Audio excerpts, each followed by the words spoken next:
বন্ধুরা, আজ করব আলুর পরোটা। এর জন্য ময়দা নিয়ে নিয়েছি, লবণ দিয়ে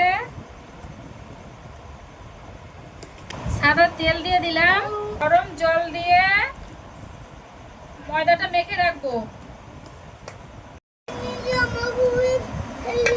ময়দাটা মাখা হয়ে গেছে, এবার রেস্টের জন্য রেখে দিব। ময়দাটা মাখা হয়ে গেছে, এবার আলুর পুরটা করে নিব। ওর জন্য আলুটা ম্যাশ করে নিয়েছি, আর গোটা জিরে, হলুদ গুঁড়ো, একটা সিক্রেট মশলা আছে, লঙ্কা, গোটা লঙ্কা, আদা রসুন বাটা আর পেঁয়াজ।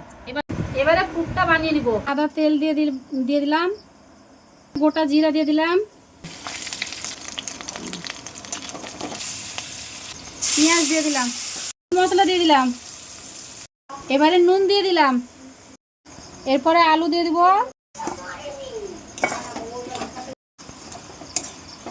আলুটা নিচে ধরে নিচ্ছে, এবারে তুলে নিব। ময়দাগুলো আমি এরকম গোল গোল করে নিয়েছি, এবারে এভাবে আলুর পুরটা দিয়ে দেব। চার ধারটা এভাবে একটু একটু করে নিয়ে এরকম গোল করে নিয়ে এরকম মুড়ে নেবেন।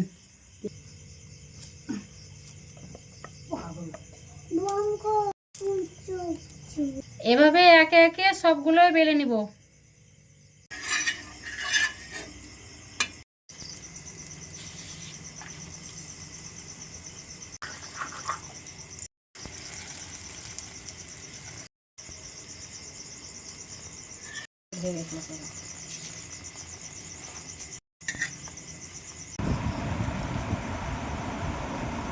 দেখুন, গরম গরম পরোটা আর চিকেন রেডি।